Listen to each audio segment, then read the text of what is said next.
મહેસાણા મહાનગરપાલિકાના બગીચાઓના લાઇટ બિલમાં કૌભાંડ થયું હોવાના કોંગ્રેસ સરકારે આક્ષેપો કર્યા છે। કોંગ્રેસે આક્ષેપ કર્યો છે કે મહાનગરપાલિકા એજન્સીઓએ એગ્રીમેન્ટમાં બગીચાના લાઇટ બિલ ભરવાની જવાબદારીનો ઉલ્લેખ કરવામાં આવ્યો હોવા છતાં પણ મહાનગરપાલિકાએ લાઇટ બિલ માટે અલગ વીજ મીટરો મુકાયા નથી।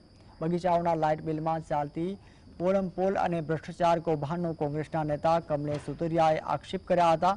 તો બીજી તરફ મહેસાણા મહાનગરપાલિકાના ડેપ્યુટી કમિશનરે કોંગ્રેસ નેતાના આક્ષેપોને પણ ફગાવ્યા છે। અમારા ધ્યાને આવ્યું છે કે આ સમગ્ર બાગ બગીચાઓનું લાઇટ બિલ મહેસાણા મહાનગરપાલિકા અત્યારે ભરી રહી છે।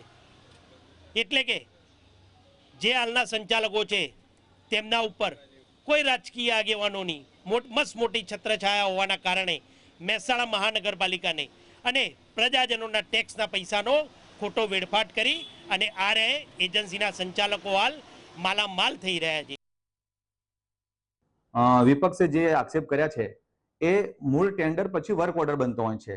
વર્ક ઓર્ડરની અંદર ટાઈપ મિસ્ટેકમાં એવું લખ્યું છે કે લાઇટ બિલ મનપાએ ભરવાનું રહેશે।